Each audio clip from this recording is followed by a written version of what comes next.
इसलिए मैं मजा ले रहा हूँ। सही बात। मैं चुप रह रहा हूँ। अभी प्रियंका जी का पूरा गीत हुआ नहीं था, लेकिन समय की पाबंदियां हैं। आप क्या तैयार की हो, बस 2 गीत अकेले गाओ। अच्छा, उसके बाद फिर मेरा शेर खड़ा होगा। सही बात। हमारे बबरो शेर खड़ा होगा। ठीक है, लेकिन ये मत कहिए काव्या खाली गाड़िए गीत गावे। नहीं यार, अरे ये बताइए, आप खुद बताइए, आप हमारे मतलब। अरे तुम तो वो गाती हो। सुनिए, आप बताइए, सुनिए। हाँ, बिहार में जो भी है साझा की थी काव्या 10 गो प्रोग्राम में 10 गो प्रोग्राम में चंदन रहला और यो लोग रहेला। रौरा हम मानते तहार देखो बेटा, तहार नाम जोन बाटे बड़ी हाला वो गाड़ी गीत से फेमस हो गया। माई गिरी लो वो आपका सपोर्ट लोग जानता कि ना। तू लोग कहाँ से जानता? हाथ उठा के बताओ पहले कि गाड़ी गीत काव्या गावे ले। वो आपका सपोर्ट। ये बहुत अच्छा बात है। हाँ, वो आपका सपोर्ट है। चंदन रहस चाहे मत रहस, तू आबाद रह। लेकिन चंदन के साथ भगवान करस कि आज के बाद तारा चंदन ना भेटा, तारा भी व्यवस्था बाकी बात, लेकिन तू बहुत आगे हो जा। नहीं नहीं नहीं, ये दिन नहीं है कि मैं किसी के तारा भी व्यवस्था बा। चंदन रह चाहे मत रह, तू हाँ जी। माने गाड़ी गीत व्यवस्था नु बाजी। नहीं नहीं नहीं, मैं जानी के बाद फलेदार यहाँ के सी चर्चो का। चलो है चुप। चलो। वाह यार, आई दूगा हमारा गाना हो गया भैया। हर की कोरवा में ढाके सैया। मोबाइल पर की करे के सुनाओ तेरे कुछ को नहीं तो रख दे। अरे नया गाना है मेरे एल्बम का। जब याद ना पड़ी खोल ले। नहीं देखना ये तो नहीं के कौन में के गोल ले तर लोग लट गए ना। ला रखा था बड़ा बड़ा। हां, हट। वाह कोरवा में की कोरवा में ढाके सैया। अरे रतिया सुतावे ले खुद ही दर्दिया देले। अरे कि खुद ही दर्द है दे तो वहिया मंगावे ले खुद ही दर्दिया देले। तो वहिया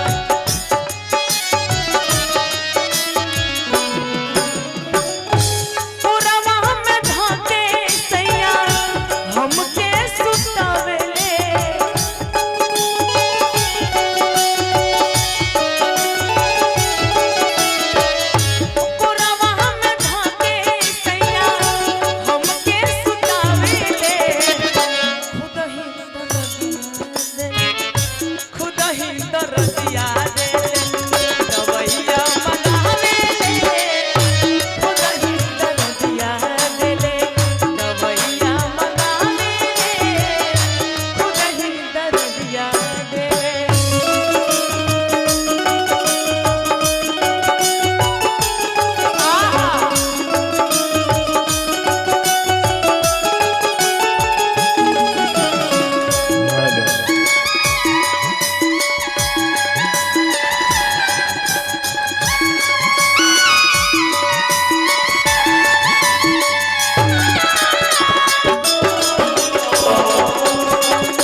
गीत गाई ना सेम इहे धुन बाटे। असली भाव बा कि गोतिन के लइका लेके मजा कर हर कबूल खेलाई तनी बताइए राजा जी। अभी तो बोले खाली ऊपर का देखा तो सन बाकी सब गीत तो करें पर ठीक लगे। अच्छा तारा पका ठीक लगी तबला का बेस रउआ पका ठीक लगी हमारा पर ठीक लगे कि देवरा तूरी की। हां हमारा भाई ठीक अगर मेरा स्किल रहता तो मैं गा देती। गा देना, इसके बाद गा देना जान। हाँ ठीक है, इसके बाद में पूर्वी जरूर गाऊंगे। वाह कि गोतिन के लइका लेके कबूले खिलाई तनी बताइए राजा जी, तनी बताइए राजा जी। गोदिया कबले तोड़ चुड़ाई तनी बताइए राजा जी, तनी बताइए राजा जी। गोदिया कबले भाई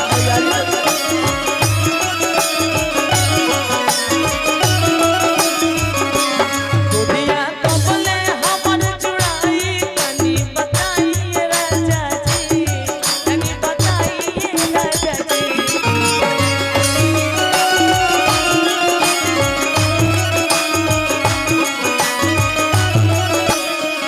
ये कबिया एगो और मुखड़ा इहे गावो हाँ तनी मेहरारू वाला में लाली लाली ओठावा से क्या बोले एकरे के भाव से अच्छा लेकिन हम अकेले पड़ जाते हैं ना खुशी से जाकर बैठ के चाहिए सिवा चाहिए नहीं नहीं नहीं नहीं ऐसा मैं नहीं बोला एगो औरत हाँ पति देव से निहोरा करता ये सही है ये राजा भाई चंदनवा ने रोज रोज प्रोग्राम करबो तो हमें पेट भरी लइका को इंतरा इला खाली कबिया करी दो दिन के लइका लेके कपल खेलाई तनी बताई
राजा ये कोई नई बात नहीं है। एक बात समाप्त कर दई लाइन ओकर बाद फिर अपना गोदिया कबले हमर जुड़ाई तनी बताइए राजा जी तनी बताइए राजा जी गोदिया कबले हमर जुड़ाई बताइए राजा जी गोदिया कबले हमर जुड़ाई